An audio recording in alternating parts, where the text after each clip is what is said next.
जीत मिली उसके बाद लोगों के बीच आए, क्या कहा उन्होंने वो भी सुन लीजिए। बड़ी बातें आपको सुना रहे हैं। माननीय प्रदेश अध्यक्ष जी द्वारा माननीय मुख्यमंत्री जी का स्वागत अभिनंदन। समाजवादी पार्टी और इंडी गठबंधन का लूट और झूठ की जो पॉलिटिक्स है, अब इसके अंत की उद्घोषणा भी यह चुनाव है। देश की जनता नकारात्मक राजनीति को, बांटने वाली राजनीति को पूरी तरह खारिज कर चुकी है। इसीलिए हम कह रहे हैं कि बटेंगे तो कटेंगे, एक रहेंगे तो सेफ रहेंगे।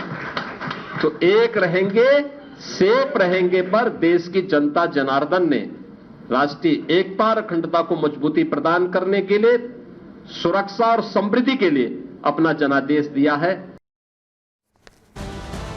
तो उत्तर प्रदेश में योगी ही बॉस है, उन्होंने बता दिया। और सपा के तमाम जो पैतरे थे वो फेल हो गए। कैसे, आपको फैक्टर्स कौन कौन से काम किए बता रहे हैं आपको।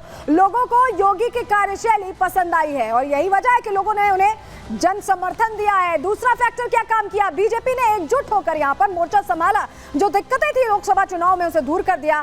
तीसरा फैक्टर, बीजेपी को ओबीसी फर्स्ट का जो फॉर्मूला है वो जनता के बीच प्रभावी दिखाई दिया। चौथा फैक्टर, ओबीसी प्रत्याशियों पर जो ज्यादा डाउन चला गया उससे भी सीधा फायदा मिलता दिखाई दिया है। वहीं पांचवा फैक्टर यह है कि आखिरी हफ्ते में योगी ने 5 दिन के अंदर, सुनिएगा, 5 दिन के अंदर रिकॉर्ड 15 रैलियां की। और इस बार योगी ने कमान खुद संभाली हुई थी, जनता के बीच खुद जा रहे थे और खुद 9 सीटों पर प्रत्याशी उन्होंने तय किए थे। छठा फैक्टर, 30 मंत्रियों की उन्होंने जो टीम थी उसे मैदान में उतार दिया, जनता के बीच उतार दिया। जनता के बीच नेता खुद पहुंचे, खुद उनसे संवाद किया, उसका भी फायदा मिलता दिखाई दिया। सातवां फैक्टर जो काम किया, बटेंगे तो कटेंगे नारे ने माहौल उत्तर प्रदेश में बदला, महाराष्ट्र में बदला, हरियाणा में कुछ दिन पहले बदला था और असर उत्तर प्रदेश में भी खूब दिखाई दिया इसका। आठवां फैक्टर, कानून व्यवस्था और बेरोजगारी पर जो फोकस रहा है। कानून व्यवस्था, आप जानते हैं कि उत्तर प्रदेश में फिलहाल जिस तरह से कार्रवाइयां होती हैं, जीरो टॉलरेंस की नीति है माफियाओं के खिलाफ, गुंडों के खिलाफ, जनता को यह खूब पसंद आ रहा है।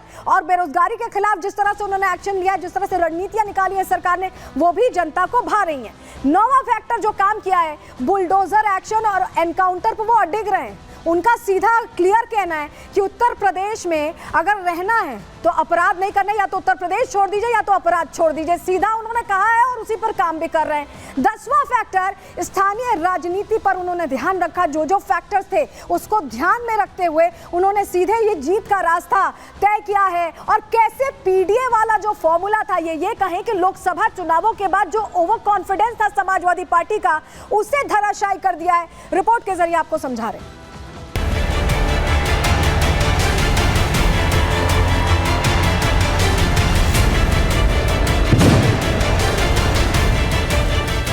उत्तर प्रदेश में सीएम योगी आदित्यनाथ ही बॉस है, ये एक बार फिर उन्होंने साबित करके दिखा दिया।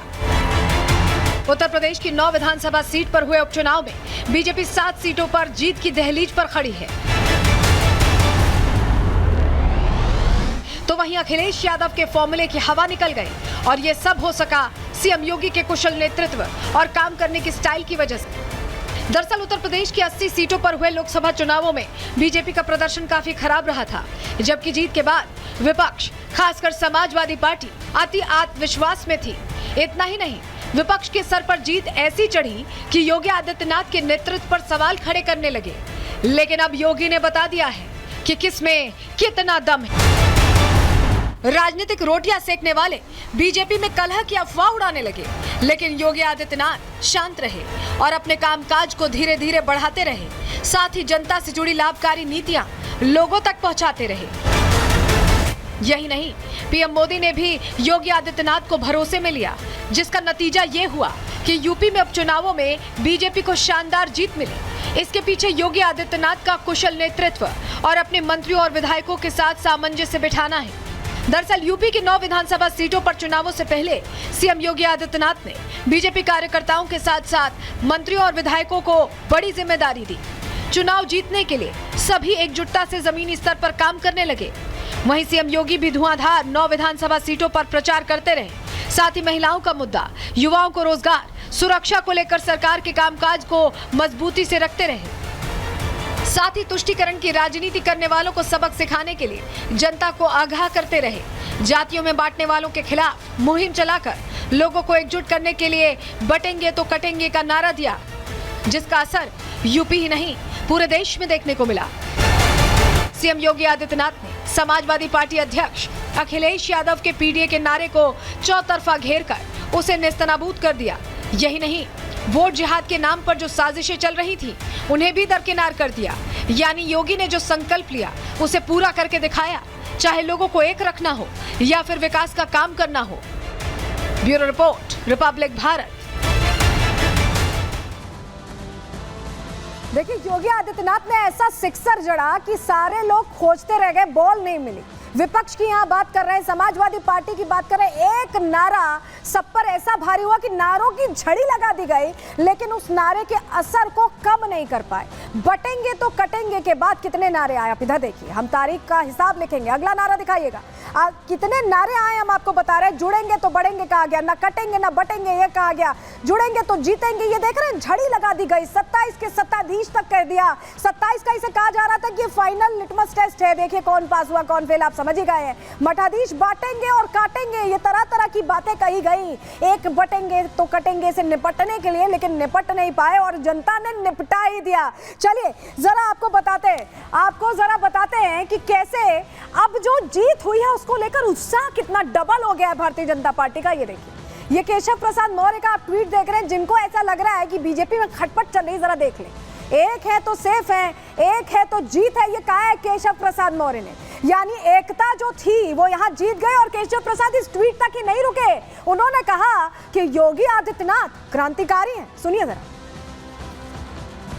हमारे यशस्वी मुख्यमंत्री, जिनके क्रांतिकारी नेतृत्व में उत्तर प्रदेश में संगठन और सरकार ने मिलकर के इस चुनाव को लड़ा, जीता। जनता ने भारतीय जनता पार्टी गठबंधन को अपना आशीर्वाद दिया है, वह असाधारण है। यह विजय साधारण विजय नहीं, यह ऐतिहासिक विजय है। ये 27 का सेमीफाइनल कल कहने वाले आज चारों खाने चित्त हो गए।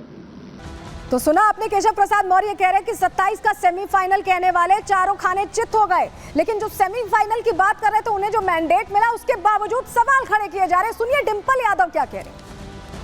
चैलेंजिंग तो पूरे उत्तर प्रदेश में जो उपचुनाव हुए हैं सभी विधानसभा सीटों के लिए चैलेंजिंग चुनाव इसीलिए था कि कहीं ना कहीं भारतीय जनता पार्टी प्रशासन का 100% प्रयोग करके चुनाव लड़ रही थी। और मैं समझती हूँ जिस तरह का रवैया रहा है शासन और प्रशासन का, जहाँ खुली छूट दी गई भाजपा वालों को घूमने के लिए मतदान वाले दिन, जिस तरह से पोल डंपिंग हुई, जिस तरह से पूरा प्रशासन और शासन का जो रवैया रहा, ये अपने आप में एक प्रश्न उठाने वाला है।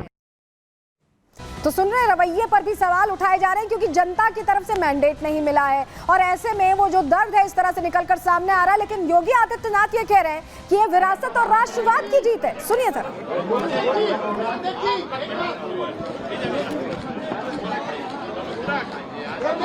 कराने की तस्वीर है क्योंकि यहाँ पर यूपी में जिस तरह से 7 सीटों पर जीत मिल रही है उसको लेकर उत्साह है।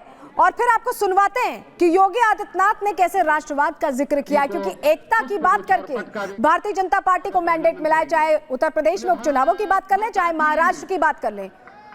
सुनिए योगी आदित्यनाथ। कुंदरकी पर भारतीय जनता पार्टी की विजय ये राष्ट्रवाद की विजय है,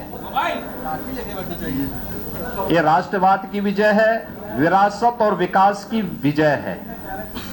हर व्यक्ति को अपनी जड़ और अपनी मूल की याद आती है और मुझे लगता है कि जो लोग कभी भूले भटके रहे होंगे उन सबको, किसी को अपना गोत्र याद आया होगा, किसी को अपनी जाति याद आई होगी। धन्यवाद। और विरासत पर ये विजय विरासत की विजय है और कुंदरकी की ये विजय बताती है कि आने वाले समय में समाजवादी पार्टी कहां जाने वाली है। धन्यवाद।